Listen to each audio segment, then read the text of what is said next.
Hello friends, నమస్తే అండి. నేను మీ Bhargavi. Welcome to our channel. ఇవాళ మన వీడియోలో రొయ్యలు ఫ్రై చేస్తున్నానండి. దీనికోసం నేను పచ్చి రొయ్యలు తీసుకున్నాను. ఇవి శుభ్రంగా ఉప్పు పసుపు వేసి కడిగి పెట్టుకున్నానండి. 3 పెద్ద ఉల్లిపాయలు కట్ చేసి పెట్టుకున్నాను. 4 పచ్చిమిరపకాయల చీలికలు, ఇగోండి 4 లవంగాలు, 3 దాల్చిన చెక్క ముక్కలు, ఒక బే లీఫ్ అండి. తర్వాత స్ప్రింగ్ ఆనియన్, కొత్తిమీర, అల్లం వెల్లుల్లి పేస్టు, ధనియాల పౌడరు. ఇప్పుడు ఈ కర్రీ ఎలా ప్రిపేర్ చేసుకోవాలో చూద్దాం రండి. స్టవ్ వెలిగించి పాన్ పెట్టానండి. దాంట్లో మన కర్రీకి సరిపడా, నాన్ వెజిటేరియన్ కదండి, కొంచెం ఎక్కువే పడుతుంది ఆయిల్ వేస్తున్నాను. నూనె కొంచెం హీట్ ఎక్కిన తర్వాత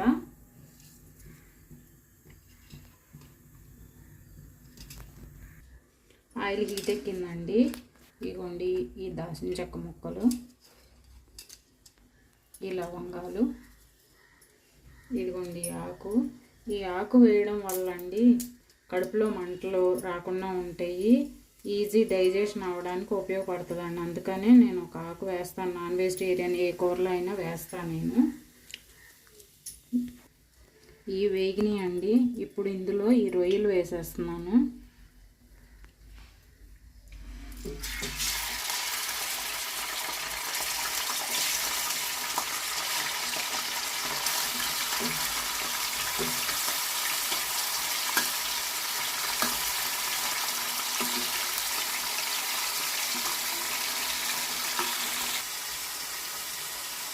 దీంట్లో కొద్దిగా ఉప్పు పసుపు వేస్తున్నానండి. నీళ్ళన్నీ బయటకు వచ్చేస్తాయి ఉప్పు వేయడం వల్ల. అది ఎగిరేదాకా మగ్గించుకుందాం. ఇదిగోండి రొయ్యల్లో నుంచి వాటర్ ఎలా వచ్చింది కదా, ఈ నీళ్లు ఎగిరిపోనిద్దామండి. మూత పెట్టుకొని ఎగిరిపోనిద్దాం. నీళ్ళన్నీ ఎగిరిపోయినాయండి. ఇప్పుడు ఈ ఆయిల్లో రొయ్యల్ని కొద్దిగా వేగనిద్దాం. చిన్న మంట మీద మధ్యలో కలుపుకుంటా వేగనిద్దామండి. కొంచెం రొయ్యలు వేగుతున్నాయండి. ఈ స్టేజ్లో నేను అల్లం వెల్లుల్లిపాయ పేస్ట్ వేస్తున్నాను. ఇది కొంచెం వేగనిద్దాం.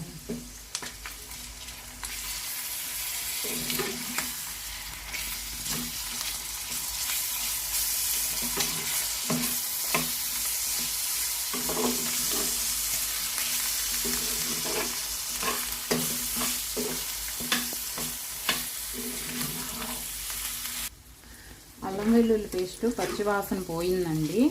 ఇప్పుడు ఈ పచ్చిమిర్చి చీలికలు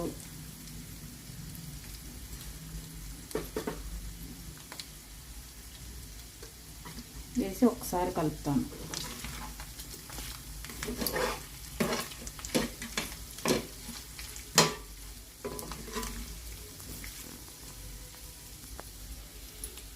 ఇప్పుడు మనం కోసి పెట్టుకున్నాం కదండి ఉల్లిపాయలు, ఇవి కూడా వేసేస్తున్నాను.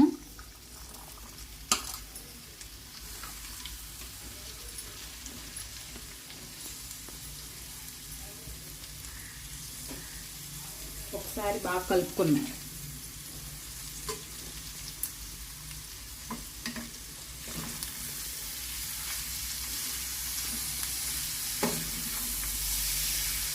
రొయ్యలు ఇలా వేగితే సరిపోతాయండి. ఇంకా వేగితే చాలా గట్టిగా అయిపోతాయి.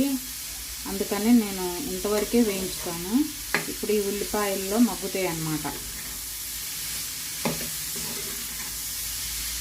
ఇందాక కొంచెం సాల్ట్ వేసానండి. ఇప్పుడు ఈ ఉల్లిపాయలకు కూడా సరిపడగా ఇంకొంచెం సాల్ట్ వేస్తున్నాను. పులుసు వేసుకోండి. ఒకవేళ ఇందాక సరిపడా వేసాను అనుకుంటే ఇంకా వేయక్కర్లేదు. నేను ఇందాక రొయ్యలకి సరిపడా మాత్రమే వేసాను. ఇప్పుడు ఈ ఉల్లిపాయకి కూర మొత్తానికి సరిపడేలాగా వేస్తున్నాను. ఈ ఉప్పు అంతా మొత్తం కూరలో కలిసేలాగా కలిపేసుకుని ఇంకా మధ్యలో కలుపుకుంటా వేయించుకోవాలండి. ఉల్లిపాయలు 2 వంతులు మగ్గిపోయినాయండి. ఇప్పుడు దీంట్లో ఈ ఉల్లి పరకలు వేస్తున్నానండి. స్ప్రింగ్ ఆనియన్స్ అంటారు కదా, అవి వేస్తున్నాను. ఇందాకే వేసి ఉండొచ్చు ఉల్లిపాయలతో పాటు, కానీ అది కూర మొత్తం రెడీ అయ్యేసరికి నల్లగా అయిపోతాయండి, చూడడానికి బాగుండదు. అందుకని ఇప్పుడు వేసాను అన్నమాట.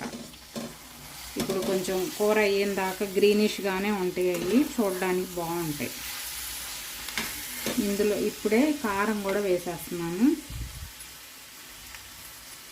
కారం మీ రుచికి తగ్గట్టుగా వేసుకోండి. మేమైతే కారం చాలా తక్కువ తింటామండి, అందుకని నేను కొంచెం వేసాను. మీ టేస్ట్కి తగ్గట్టుగా వేసుకోండి. ఇప్పుడే ధనియాల పౌడర్ కూడా వేసేస్తున్నాను.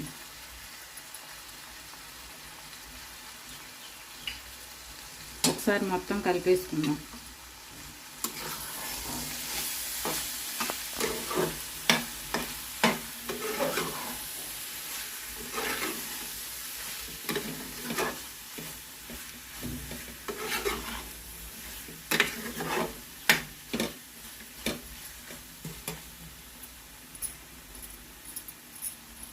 నమ్మేద్దామండి. మన వేపుడు రెడీ అయిపోయిందండి. ఫైనల్గా కొద్దిగా గరం మసాలా అయితే వేస్తున్నాను. ఒకసారి కలిపేసుకుని స్టవ్ ఆఫ్ చేసేసుకుందాం.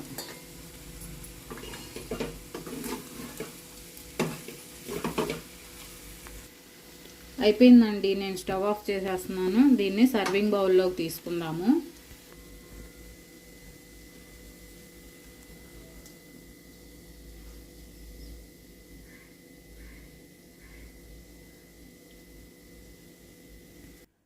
కొత్తిమీరతో గార్నిష్ చేస్తున్నానండి. అంతేనండి, మన రొయ్యల వేపుడు చాలా టేస్టీగా ఉంటుంది. చాలా ఈజీగా కూడా చేసుకోవచ్చు కదా. Thank you for watching friends.